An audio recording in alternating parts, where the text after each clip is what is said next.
Hi, this is Bob Samuels, founder of TechConnectr. TechConnectr provides efficiencies, transparency, and actionable intelligence for B2B lead gen marketers and their agents. We've partnered with SiriusDecisions to bring you wisdom from leading account-based marketing thought leaders. To that end, I'm happy to introduce you to Lauren Goldstein, Chief Revenue Officer and Principal at ANNUITAS. Lauren is a veteran in B2B marketing and has a keen excitement regarding ABM. Lauren, it's a pleasure to speak with you. How are you today? I am doing great, Bob. Thank you. How are you? Outstanding. It was a pleasure to see you speak at the Game Changers event in San Francisco earlier this month. Just a wonderful event, lots of great topics, a lot of good people to hobnob with and so forth. Absolutely. Yes. Old friends and new friends for sure. Old friends and new friends, of course. And then and this topic that we've got for today, which is ABM, it's innocuous. It means lots of things to lots of different people. It's a hot topic.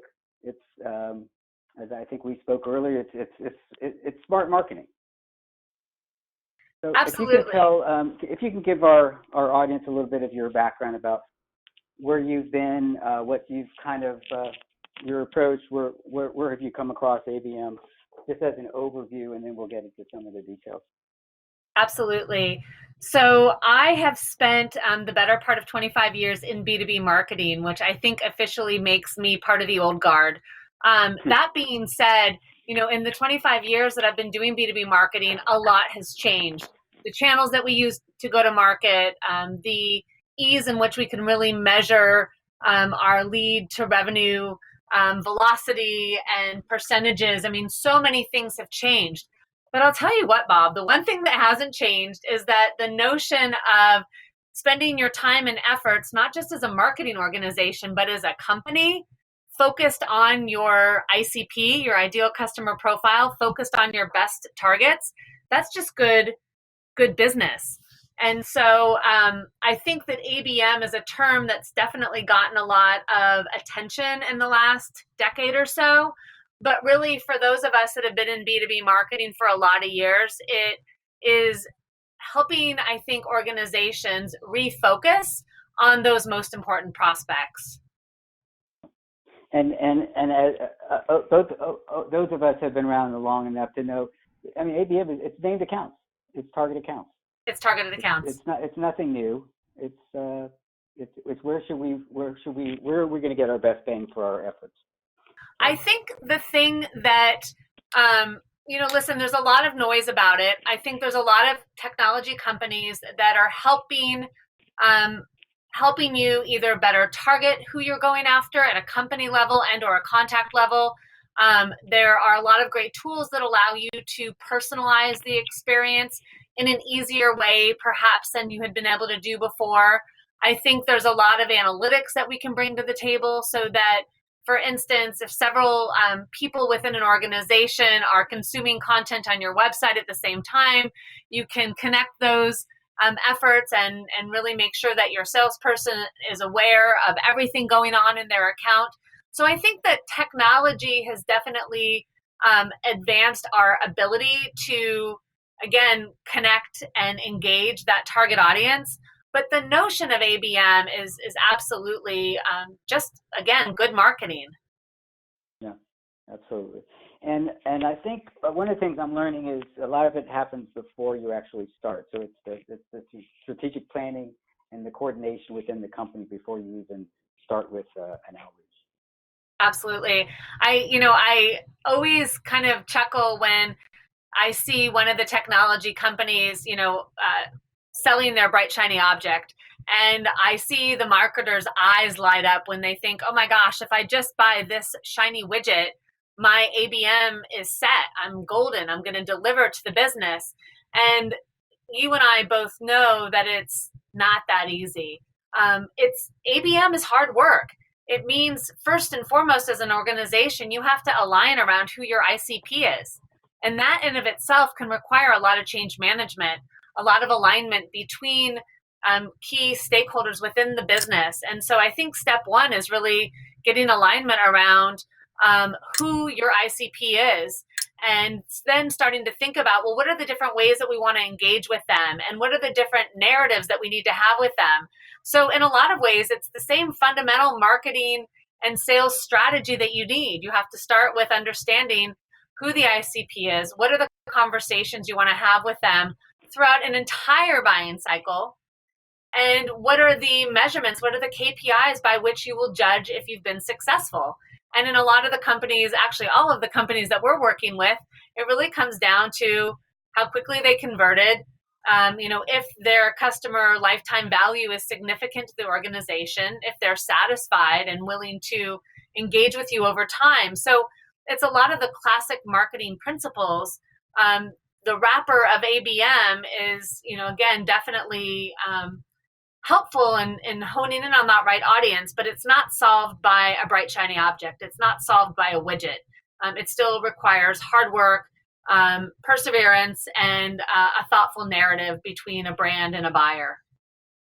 Absolutely. And there obviously requires a coordination between sales and marketing and client success as well. Where does it make sense to have the leader, or does it matter? It's team sport. It's a really good question about whether it comes from the top down or the bottom up. A lot of the work that we do, Bob, is about how to drive that alignment between, again, customer success, product, sales, marketing. When you have a CEO that's very invested and can really kind of drive it from the top down, that doesn't hurt. But I think that the more mature marketing organizations and organizations at large that we work with understand that if everybody buys in to what success looks like, and again, success is typically growth for the business, both from new logo and from customer retention and expansion, and then if there's alignment around those kinds of KPIs, that's where it starts, right? And that's where you need to be doing things like tying compensation and bonuses so that everyone's behavior is reflective upon those things that are good for business.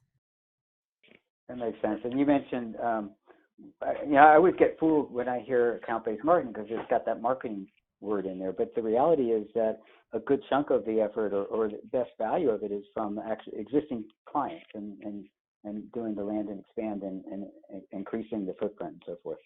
Right. I mean, some of the businesses that we work with, even if we could reduce their churn by a couple percentage points, that equates to millions of dollars for the organization. And so again, it is team sport. It's getting really clear on what are our goals for net new logos? What are our goals around retention rates? What are our goals around land and expand? So it does require a lot of alignment, not just around the ICP, but as you call out, around the metrics by which the business will deem it's been successful. Yeah. And then when you mention ICP, I mean, there's a lot of different people and personas at each company to try to aim at. There's not just one contact, I guess. How do you deal with that? I think you try not to boil the ocean. That's the first and foremost. I think, in my early years, I remember doing work with a very, very large software company, and they had something like 97 different personas or segments. And they struggled to ever be thoughtful with any one segment. It was impossible. So I think the marketers and the organizations at large that are most successful, again, when sales and marketing and product and customer success is really talking through ICP, it's about narrowing down your segments to something that you can deliver thoughtful content around. So it may not be a persona in the way we used to think about it, where you've got a certain set of titles that's one persona and you work your way on down the rungs. It's really more about the role somebody plays within a purchase decision or within an influencing role. So my guidance is always don't boil the ocean. Start with maybe 2 or 3 different segments or personas around a solution area. And then you can always, splinter off to different verticals from there. You can always expand the number, but don't try to boil the ocean. Stay in a set of segments or personas that you can actually deliver content around. Less is more. Absolutely. That's good. And like I say, you can always expand. So what are some of the, so have you seen some examples of ABM in action, some either some great success stories or maybe some learning opportunities, either your own efforts or things that your company or your clients have done? Absolutely. I don't want to name names simply because I don't have permission on the fly to be doing that. But there are several companies that I can think of that are doing an exceptional job with ABM. And they are taking a handful of measures that are consistent across the board. Number one, sales and marketing and all the key stakeholders are aligned around who their ICP is. Most of them have a defined set of named accounts, and that may be, in different tiers, right? That might be enterprise and mid-market and small business, but they're either named by company or they're named by a very distinct set of characteristics.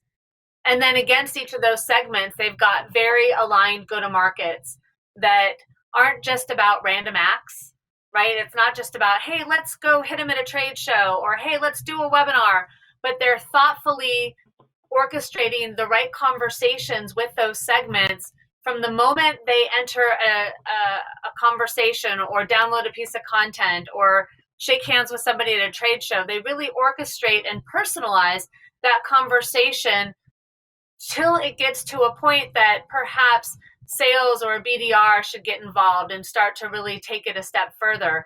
And even in those cases, what kind of content that sales or BDR serves up has absolutely been orchestrated so that at every engagement point between a brand and that ICP or that target account and those different contacts within that target account, there is a very thoughtful conversation, whether it's digitally served up or whether it's served up by a human. And those are the cases where customers are not just closing bigger deals, but they're closing them faster. Those are some of the KPIs we see with a very focused account-based approach, is that deals are larger. And there's actually a couple case studies that I may be able to reference, Bob, that show this, but the deals are bigger, they close faster. And when you start to see what the funnel looks like, instead of the funnel looking like a martini glass, it starts to look like a pint glass because your conversion rates are better. And on the back end, when you are reporting on those metrics like velocity and deal size, and you're also taking a look at all of the content that influenced along the way and the channels that influenced along the way, and you have that line of sight in your analytics stack, you can then start to double down on more of those activities to those key accounts that are, again, helping with your velocity, helping lift deal sizes. So those are the characteristics that we see really working. Again, it comes down to be relevant to your prospect. Very good. And you mentioned some channels, human and digital. What specific channels have you found success? For instance, when I hear human, I think phone and email. When I think of digital, I think of programmatic and social and email in there too, I guess. But any tricks that have worked really well, or maybe cadences or approaches? Because to figure out what method works best for the audience, how do you figure that out? How do you figure out what to talk about and when to talk about? So there's a whole process in there, I guess. There is, and all of the channels that you mentioned are really valid ones. The trick is always right time, right place. There's a great Accenture statistic that says 82% of marketing campaigns fail. And they don't fail because the content's not right. They fail because they are wrong time, wrong place. And so I think with the channels that we leverage, it's about understanding for each specific segment. So there's not a one size fits all, but for each specific segment, what is the right place to be serving up content in a specific channel? And when you have the right kind of reporting and analytics connected into your work, you're able to see, for instance, hey, this channel isn't very good as a top of funnel effort, but when we connect with our audience via that channel, perhaps in mid-funnel, it actually has a very high likelihood of converting somebody to move further down the funnel. And so I think there's a lot of really strong channels out there, and the real trick is figuring out where in the funnel is the best to employ that specific channel. Okay, fair enough. And then when I hear that, I think, well, it's certainly good to get intelligence to figure Yes. out what to talk about. And there's, I guess, there's first-party intelligence, which is activity of that prospect on the company site, and then third-party, where it's what they're doing in the rest of the world. Absolutely. And listen, we all know that one touch is not necessarily, going to get her done. Oftentimes it's, connecting with somebody, perhaps even with the same message, but via multiple channels, so that, when they do have that pain point top of mind, they have easy access to, take a look at what that brand has to offer to help alleviate the challenge. Okay. And so what is your experience, or what is your sense about predictive analytics and intent signals? There's a lot of promises. There's a lot of responses that I still keep hearing it's too soon to know if it's working or not. But what's your sense about data and intelligence, and what might be working? And maybe it's a combination of signals. Right. Again, I think there's a lot of tools out there, and I think unless the tools are being utilized against a strategic cause, they're just another bright, shiny object. And so, with any of the tools in the marketing stack, you have to first ask yourself, what am I trying to accomplish with it? So for our client base, we're actually using Tableau, not an out-of-the-box version of Tableau. There's a lot of IP wrapped on top. And the intention of all of the analytics and reporting is to really understand those lift factors that I just talked about a moment ago. How do we lift conversion rates at key stages throughout the funnel? What are those trigger pieces of content, or what are those trigger channels that are, again, lifting those conversion rates? We take a look at things like what are the key channels that are, again, helping move people through more quickly? Let's not, drag out a conversation over multiple weeks. If we can get somebody to a webinar, for instance, and we find that they convert at, a 5 or 10 times higher rate after attending that webinar, we really focus on understanding what those lift factors are within the funnel. And with the right kind of analytics and reporting, in fact, it is becoming predictive of channels and content that are going to, again, improve things like velocity, or improve deal size, or simply just improve conversion rates throughout the funnel. So analytics done right is quite predictive in helping you understand how to increase throughput in your funnel. Wonderful. I'm a numbers guy. I love that, and it's great that you're using Tableau. So Tableau is not a source of data, but it helps you take all of your disparate data and make sense out of it. Yes. Beautiful. And then make decisions off of it to do more. So in a way, it is acting as a predictive tool. It is helping you understand what's working so that you can double down and do more. Yeah, and also I guess it's also pretty important to be able to figure out what's not important and what's noise. And cut bait. Absolutely. Absolutely. You can get lost in all that. So I apologize. I'm a shiny object person, but and I agree with you that there's no perfect answer. But have you found some other things besides Tableau that are pretty cool out there for again, knowing that there's no cure, there's no silver bullet, but are there some pretty cool tools and data and channels that you found to be pretty good finds, or maybe you can't share? Bob, I will be the first to say technology is not a strategy. If you really want to do ABM well, it requires obsession around ICP. It requires true alignment around what success looks like and how it's going to be measured. And it requires really being able to deliver right content, right time, right place. And so it's a lot of those, kind of old school metrics that you and I grew up on. It's not about a bright, shiny object. And even when I mentioned tools like Tableau, I mean, we have, put a lot of time and IP into configuring them to give us the line of sight. And that's really what the more important part of it is having line of sight into everything that you're doing, not just a first touch or a last touch, but at all of the touches along the way. And so it is a lot of those foundational principles that is what helps organizations win and grow, not the bright, shiny object. That said, we definitely leverage a lot of technology, to its fullest extent in order to get that line of sight. But without a strategy, the technology is just technology. Yep, loud and clear. I get it. So, so one of the things that I've always found to be challenging is the messaging. I mean, there's, as far as I know, there's no technology that can help you figure out what to say, and maybe they can help you with when to say it and who to say it to, but what to say, how to say it. Yeah. What's your strategy there? Talk to your customers. Talk to your customers.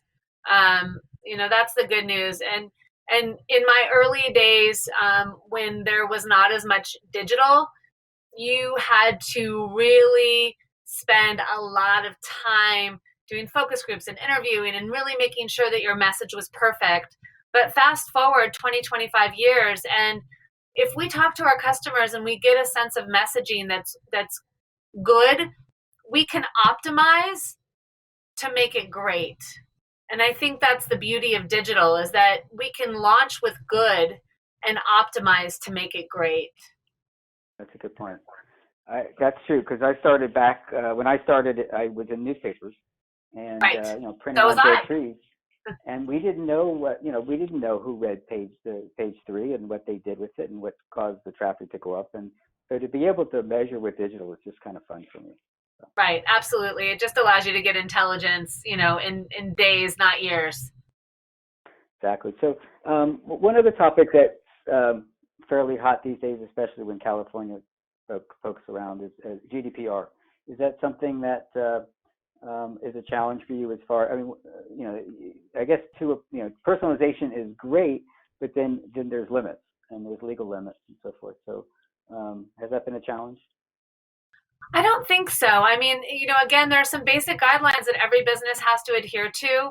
What we're really seeing is that the website is a powerful place to personalize the conversation. So I think we're becoming less reliant on email being the heavy lifter and email and automation being the brains, and really seeing a lot of that personalization coming to life on the web. And when you say personalization, that means that different people coming to the web may see different versions of it based on their background, based on their industry. Absolutely. I mean, and the website, I mean, when you have a personalized experience on a website, it is not about saying, "Hi, Bob." It's really about understanding what kind of content you perhaps came to the site from, whether it was a thank you note from. It's really quickly being able to identify the context by which you've shown up, and then based on your actions and your consumption of content, being really proactive about recommending what would come next. And so it is based perhaps on demographics. It's, perhaps based on behavior. It can really be based on any attribute you want it to. But demographic and behavioral context is what makes it powerful. Right. Yeah, exactly. That makes a lot of sense. So, one of the things I'm curious about is, so what do you think's coming up? So you've seen a lot of changes in the past 20, 25 years since you were 12. What do you see? What are we be talking about next year or in 5 years from now in this context? Those are both great questions. I think next year, I mean, there's a lot of new muscle that's being built around how to personalize people's experience with brands. And again, whether that's being done in email or on the web, or really being done everywhere that prospect or customer appears. I still think it's muscle that needs development. So I think there's going to be just a lot more, digging in and really understanding what's performing best. I think the biggest challenge preventing every company from doing that right now isn't a technology challenge. All the technology's there. It's not a content challenge. I think people know how to create really good and compelling and engaging content for the most part. I think a lot of it's a change management challenge and really getting aligned on when the conversation should be happening online versus offline. So I think there's a lot of change management that will happen with organizations who are wanting to be more account focused and to really drive growth through account-based marketing. So I'd say that's really what we have in the next 1, 2, 3 years. In terms of where we're going to be in 5 to 10 years, I've not ever been one of those that's good at predicting the future. I just know we need to continue to be really relevant and thoughtful and smart and measure everything, and that in fact that is what will allow us to continue to stay on top of the best ways to engage. I think you're spot on. I think that that relevance is a key to it, being relevant to that prospect and getting them messages, like you said, at the right time. Yeah, I remember one big aha in my early days of content marketing. I too started in the newspaper business. I was a journalist right out of college, and everyone was talking about, well, content is king, and it's true. But my point was always, but context is queen, and in fact is more important. So it's not. Content may be king, but context is queen, and we all know who rules the roost. Exactly. Beautiful, beautiful. Well, this is great, Lauren. Do you have any other words of wisdom to share? Otherwise, I think we've covered a lot of great things. I really, my advice, especially to those that love to chase bright, shiny objects, is just get really grounded and centered with your organization about who you care most about, who is your ICP, and what is the conversation you want to have with them. And if you can start there, the rest is actually a lot easier. Beautiful. Well said. Well, Lauren, it's a pleasure. I look forward to seeing you again soon. Thank you again for your time. This is really great. Thank you so much, Bob. Great chatting. Take care.